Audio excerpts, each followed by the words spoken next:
नमस्कार विद्यार्थी मित्रांनो, पी एज्युकुलच्या या डिजिटल प्लॅटफॉर्मवर मी मधुसूदन पत्की आपल्या सगळ्यांचं मनापासून स्वागत करतो। विद्यार्थी मित्रांनो, आपण इयत्ता 11वीचा पाठ क्रमांक 8 प्रकरण 8 भारतातील दारिद्र्य हे आता सुरू करणार आहोत। मागची 7 प्रकरणं आपण पाहिली आणि त्यामध्ये येणाऱ्या शंका तुम्हाला किंवा तुम्ही विचारलेले प्रश्न आणि त्याचं निरसन बऱ्याच विद्यार्थ्यांचं आपण थेट बोलून केलेलं आहे। अजूनही पुन्हा एकदा मी सांगतो की आमचं पी एज्युकुलचं जे डिजिटल प्लॅटफॉर्मवरचं साठीचं हे ॲप आहे ते ॲप आपण डाउनलोड करून घ्या। तुमच्या शंका असतील किंवा आमचे उपक्रम असतील याची माहिती तुम्हाला योग्य पद्धतीने त्यात मिळू शकते। तेव्हा विद्यार्थी मित्रांनो, आपण 8वा प्रकरण 8वा पाठ 8वं प्रकरण लेसन आपण सुरू करतोय आणि त्याचं नाव आहे भारतातील दारिद्र्य। एकूणच ह्या भारतातील दारिद्र्यामध्ये आपण जेव्हा विचार करतो तेव्हा भारत म्हणजे आपला देश आणि त्यामध्ये असणारी संपन्नतेचा आपण विचार करत असतो। आपली जेव्हा प्रतिज्ञा आपण पाठ्यपुस्तकातली बघतो तेव्हा विविधतेने नटलेल्या आणि संपन्न अशा परंपरांचा मला अभिमान आहे असं आपण म्हणतो। साहजिकच अतिशय समृद्ध अशी संस्कृती, परंपरा आणि विविधता ही भारतामध्ये आपल्याला पाहायला मिळते। पण अर्थशास्त्राच्या दृष्टिकोनातून आपण विचार केला तर दारिद्र्य ही एक अर्थशास्त्रीय संकल्पना आहे आणि भारतामध्ये या अर्थशास्त्रीय संकल्पनेतून आपण पाहिलं तर नक्की दरिद्री कुणाला म्हणायचं, म्हणजे दारिद्र्य रेषेखाली जी व्यक्ती आहे ती कोण आहे, दारिद्र्य रेषेच्या वरची व्यक्ती कोण आहे, नक्की दारिद्र्य या शब्दाची या संकल्पनेची व्याख्या काय आहे, दारिद्र्य का निर्माण होतं किंवा गरिबी ज्याला आपण पॉवर्टी असं म्हणतो तर ही पॉवर्टी किंवा गरिबी दारिद्र्य का निर्माण होतं, हे जी गरिबी आहे ही दूर करण्यासाठी उपाययोजना काय आहेत, या सगळ्याचा आपण या प्रकरणामध्ये विचार करणार आहोत। तेव्हा सगळ्यात पहिल्यांदा आपण जी प्रस्तावना करणार आहोत आपली सुरू आहे त्याच्यामध्ये भारताच्या एकूणच दारिद्र्यामध्ये भारताच्या एकूण अर्थव्यवस्थेमध्ये दारिद्र्य हे एक मोठं किंवा गरिबी हे एक मोठं आव्हान आहे। हे आर्थिक आणि सामाजिक घटकांशी निगडीत असं आव्हान आपल्यापुढे आहे, हे लक्षात ठेवायचं आहे। आर्थिक पण आहे आणि सामाजिक पण तो विषय आहे। गरिबीमुळे समाजामध्ये दरी निर्माण होत असते, श्रीमंत आणि गरीब असा एक भेद तयार होत असतो, त्यामुळे तो सामाजिकही त्याच्या बाबतीत परिणाम आहे आणि त्याचबरोबर आर्थिक म्हणजे कुणाकडे जास्त पैसे आहेत तर कुणाकडे अतिशय कमी तुटपुंजे पैसे आहेत, ज्यामुळे आपल्याला आपल्या गरजा ज्या आहेत त्या भागवता येत नाही असाही एक वर्ग आहे आणि ज्याला खर्च प्रचंड प्रमाणात करता येतो अशाही पद्धतीचा आहे। त्यामुळे आर्थिक एक आपल्याला दरी पाहायला मिळते आणि सामाजिक दरी आपल्याला पाहायला मिळत असते आणि त्यामुळे श्रीमंत व्यक्तीपासून किंवा सधन व्यक्तीपासून गरीब हा जो वर्ग आहे तो काहीसा तुटलेला बाजूला झालेला आपल्याला पाहायला जातो आणि समाजापासून वंचित ठेवणारा, एका समाजापासून दुसऱ्या समाजाला, एका व्यक्तीपासून दुसऱ्या व्यक्तीला वंचित ठेवणारा घटक म्हणून दारिद्र्य किंवा गरिबी ह्याच्याकडे पाहिलं जातं। आता मूलभूत गरजांपासून वंचित राहणं किंवा मूलभूत गरजांची संधी उपलब्ध नसणं, संधी नाकारणं, यामुळे समाजातला हा काही जो प्रवाह आहे, काही व्यक्ती आहेत, काही समूह आहेत, हे मुख्य प्रवाहापासून दूर जात असतात। आणि साहजिकच आपल्या एकूण पाठामध्ये जर काही आपण पाहिलं तर आकृतीमध्ये ते दाखवलं आहे 8.1 मध्ये की दारिद्र्य या संकल्पनेची व्याख्या आणि ती संकल्पना काय आहे ह्याचं सचित्र आपल्याला ती आकृती जी आहे ती माहिती देते। पण भारताचा इतिहास जर काही आपण पाहिला तर हे होण्यामागची जी कारणं आहेत ती वेगळ्या अर्थाने आपल्यासमोर येत असतात। ब्रिटिशांनी काय केलं की त्यावेळी जे हस्तकला होत्या असं म्हटलं जायचं की एका काडीपेटीमध्ये मावेल एवढी मोठी साडी किंवा पैठणी ही मलमलची साडी तयार केली जायची, इतकं उत्तम कारागिरी भारतामध्ये होती, हस्तकला मोठ्या प्रमाणात होत्या, कुटीर उद्योग मोठ्या प्रमाणात होते आणि त्याला किंमत होती, त्याचं मूल्य करणं आजही अवघड जातं, इतक्या पद्धतीने त्या हस्तकला ज्या होत्या आणि त्यातून तयार केलेल्या ज्या वस्तू होत्या त्यांची किंमत होती। मात्र ब्रिटिशांनी एक दडपशाहीचं धोरण, त्यांचं आर्थिक धोरण हे भारतावर थोपवण्यासाठी, हे भारतावर लादण्यासाठी त्यांच्याकडे झालेल्या जे काही यांत्रिक आणि तांत्रिक ही जी काही क्रांती होती त्या क्रांतीमधून निर्माण झालेलं उत्पादन भारतामध्ये खपवण्यासाठी भारताचे हे कुटीर उद्योग असतील, लघु उद्योग असतील, हस्तकला असतील, एक स्वयंपूर्ण खेडेगाव त्यावेळा होतं. 12 बलुतेदार आपण म्हणायचो की वेगवेगळ्या पद्धतीच्या गावातल्या ज्या गरजा होत्या त्या गावामध्येच पूर्ण करण्याची क्षमता त्या खेडेगावामध्ये असायची. ती कुणावर खेडेगाव अवलंबून नसायचं. अशा पद्धतीचं एक आत्मनिर्भर असणारं, स्वतः स्वावलंबी असणारं असं खेडेगाव आणि त्यामध्ये उद्योग व्यवस्था आणि त्यावर आधारित अर्थव्यवस्था अशी होती. मात्र जेव्हा ब्रिटिश भारतामध्ये आले, व्यापार करण्याकरता आले होते आणि साहजिकच त्यांच्यामध्ये जी औद्योगिक क्रांती झालेली होती त्यामध्ये तयार होणारी जी उत्पादनं होती ती उत्पादनं आपल्याकडे लादण्यासाठी त्यांनी हा जो भाग होता हा संपवून टाकला आणि त्यामुळेही दारिद्र्य निर्माण झालं. याशिवाय आपण पाहिलं मोठे मोठे दुष्काळ असतील ते आले, मोठे पूर आले आणि ह्या दुष्काळामध्ये विशेषतः अर्थव्यवस्था कोलमडली आणि दारिद्र्य आपल्याकडे कायमस्वरूपी बस्तान मांडून बसलं असं आपल्याला म्हणता येईल. त्याचबरोबर लोकसंख्येमध्ये झालेला विस्फोट जो होता ते सुद्धा दारिद्र्य निर्माण होण्याचं एक कारण होतं. त्यामुळे साहजिकच जेव्हा भारत स्वतंत्र झाला 15 ऑगस्ट 1947 रोजी, तेव्हा दारिद्र्य निर्मूलन करण्याचे कार्यक्रम आखले गेले पाहिजेत. अशा पद्धतीचं त्यावेळेच्या सरकारपासून ते आजपर्यंतच्या सरकार यांची हे दायित्व, उत्तरदायित्व ज्याला आपण म्हणतो किंवा जबाबदारी, कर्तव्य आहे. आणि साहजिकच दारिद्र्य निर्मूलनासाठी प्रत्येक सरकार काही ना काहीतरी काम करत होतं, काही ना काही योजना आणत होतं. दारिद्र्य संपवून टाकलं पाहिजे यासाठी खूप प्रयत्न केले जात होते, करतं. आणि त्यामुळे एक सामाजिक सलोखा निर्माण होईल, एक समानता निर्माण होईल, या पद्धतीचं आर्थिक सुधारणा निर्माण होतील. गरिबी हटावसारख्या काही योजना होत्या किंवा आर्थिक नियोजन ज्याला आपण म्हणतो की शेवटच्या व्यक्तीपर्यंत अन्न, वस्त्र, निवारा हे पोचलं पाहिजे, चांगल्या पद्धतीने तो राहायला पाहिजे.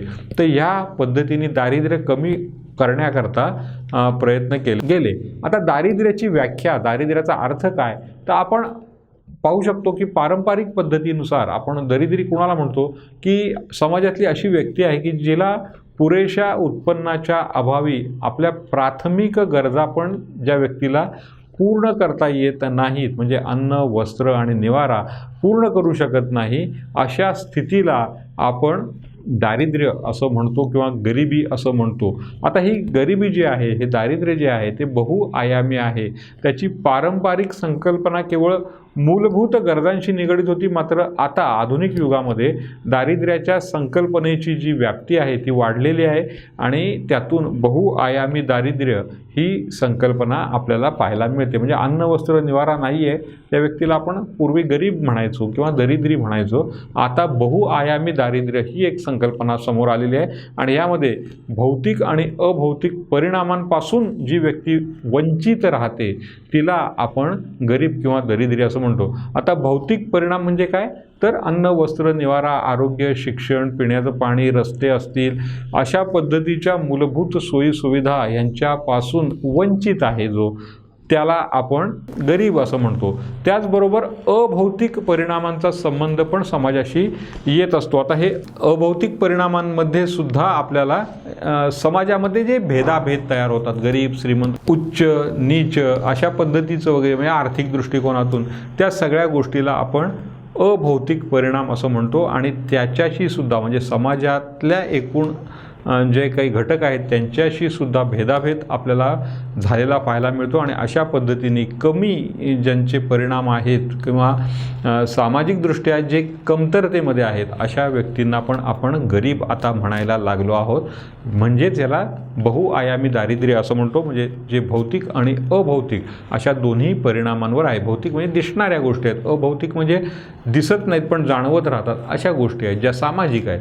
आणि अन्न, वस्त्र, निवारा ह्या थेट पोटाशी, छप्पर आपल्या डोक्याशी आणि कपडे म्हणजे अंगाशी अशा पद्धतीशी असणाऱ्या आहेत, ज्या दिसतात आणि ज्या दिसत नाहीत मात्र परिणाम करत असतात. अशा गोष्टी म्हणजे भौतिक आणि अभौतिक परिणाम अशाशी संबंधित आहे.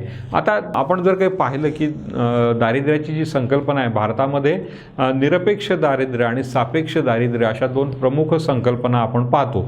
आता भारतामधल्या निरपेक्ष दारिद्र्य म्हणजे काय की किमान उपभोगाची ज्या गरजा आहेत त्यानुसार जे दारिद्र्य मोजलं जातं त्याला आपण निरपेक्ष दारिद्र्य असं म्हणतो. म्हणजे सर्वसाधारणपणे जर काही आपण पाहिलं, ग्रामीण क्षेत्र जर काही बघितलं, तर त्या ग्रामीण क्षेत्रामध्ये जी व्यक्ती आहे, जी काम करते, तिला 2400 एवढे उष्मांक म्हणजे कॅलरी मिळाल्या पाहिजेत असा भाग आहे. शहरी भागामध्ये जी मंडळी काम करतात ती एवढी श्रमाची करत नाहीत, त्यामुळे सर्वसाधारणपणे 2100 एवढ्या कॅलरीज किंवा उष्मांक त्याला मिळाले पाहिजेत. तर सर्वसाधारणपणे सरासरी सगळ्या व्यक्ती धरल्या तर 2250 एवढ्या उष्मांकाची गरज ही आवश्यक असते.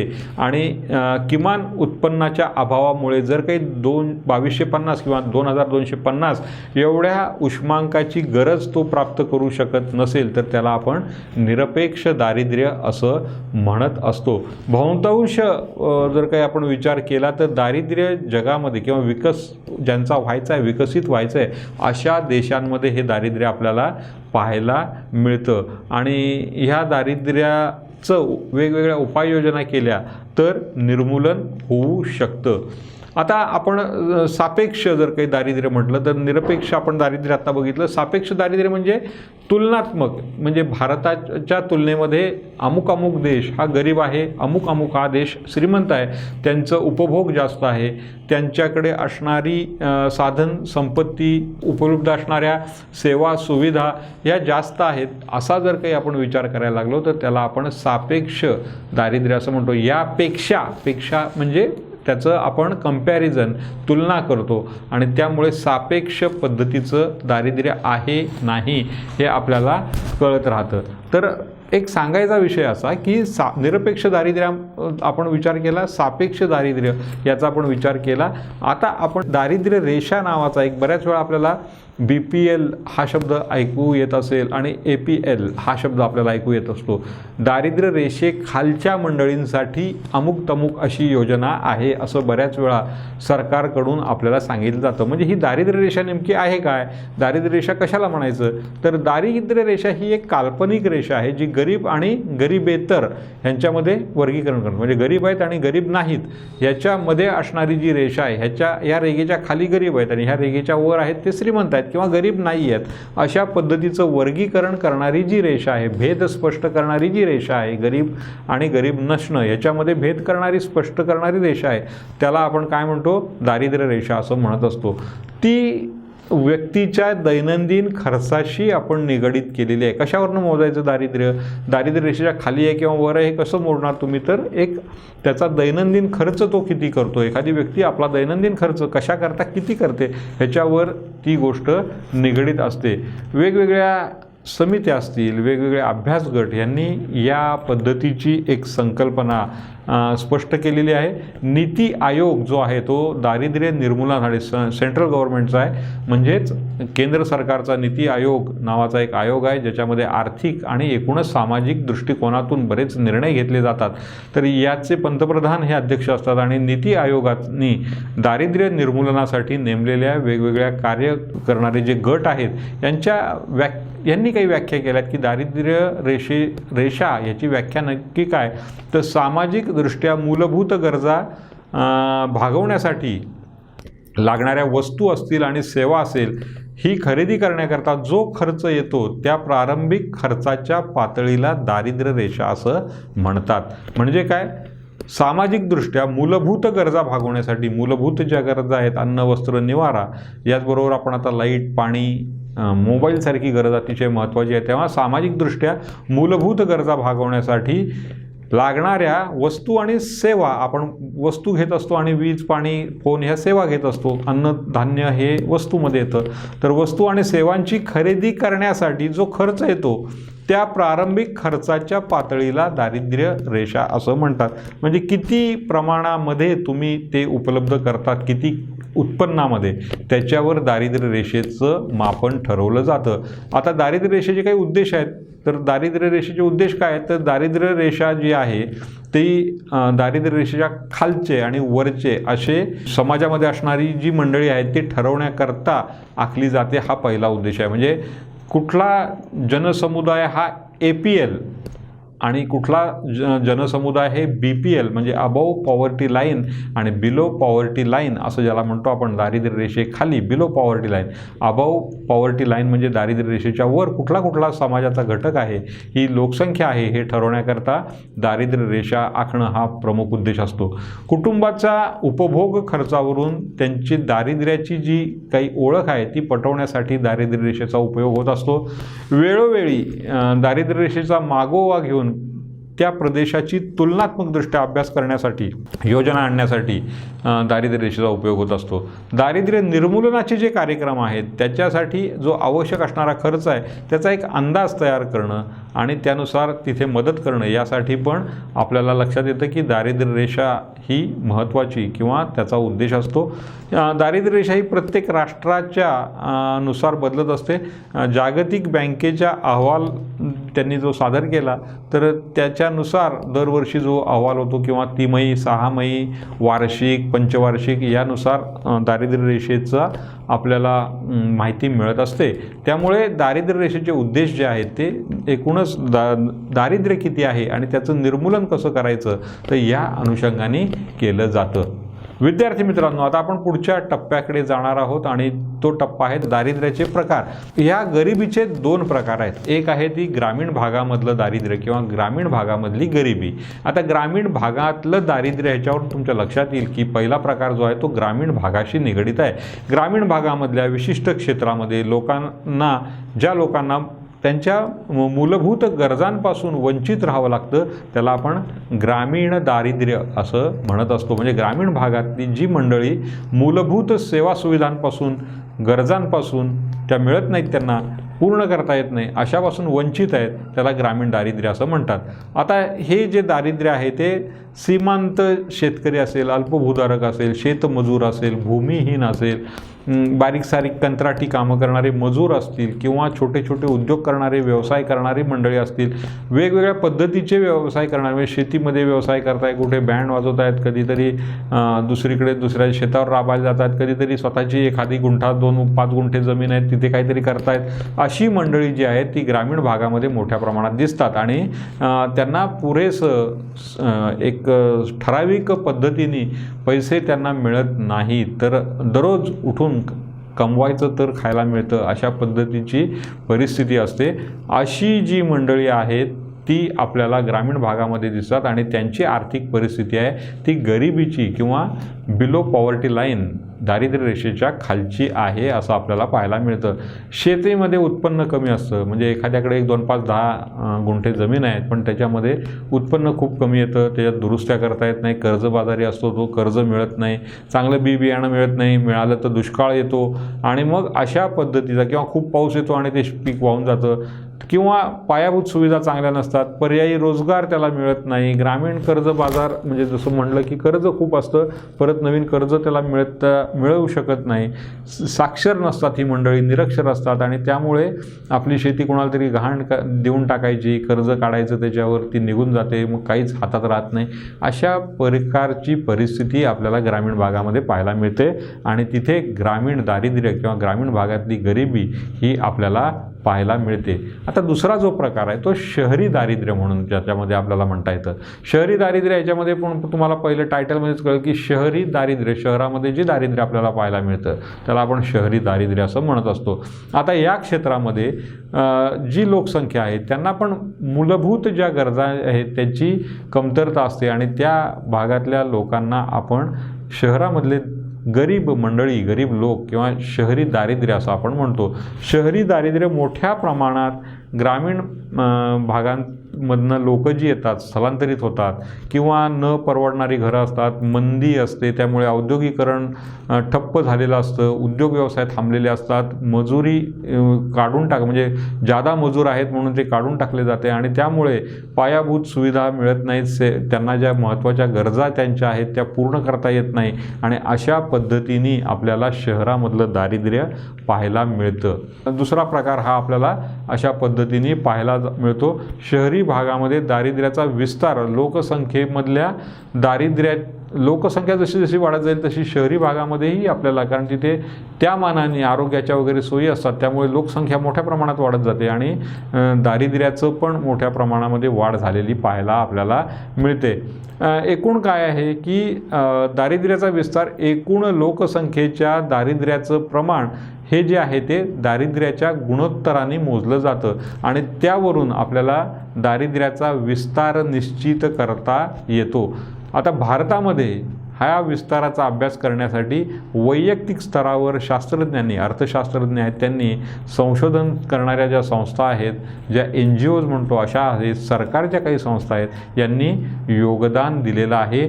अशा पद्धतीचं गुणोत्तर आहे, दारिद्र्य गुणोत्तर जे आहे ते मोजण्यासाठी प्रयत्न केलेले आहेत. 1962 सालापासून नियोजन आयोग आणि विविध काम करणारे कार्यक्षम जे गट आहेत, अशा पद्धतीचं तज्ज्ञ समिती आहे, त्यांच्या नियुक्त्या करून दारिद्र्य किती आहे देशामध्ये हे मोजण्याचा प्रयत्न केलेला आपल्याला पाहता येतो. पूर्वी दारिद्र्याचा अंदाज केवळ उष्मांक, आपण जे मगाशी बघितलं 2250, 2100, 2400, तर याच्यावर अवलंबून होता. इतर वस्तूंचा समावेश त्यामध्ये केलेला नव्हता. पण आता भारतामध्ये ज्या समित्यांची नियुक्ती केली होती वेळोवेळी वेगवेगळ्या पद्धतीने, त्याच्यामध्ये एक महत्त्वाची समिती डॉक्टर C. रंगराजन यांची एक समिती होती आणि त्यांनी 2012 साली एक तज्ज्ञ लोकांचा गट तयार केला होता आणि 2014 सालामध्ये त्या संदर्भातला अहवालही दिलेला होता आणि त्यामधून दारिद्र्य रेषेची निश्चिती केलेली आपल्याला पाहायला मिळते.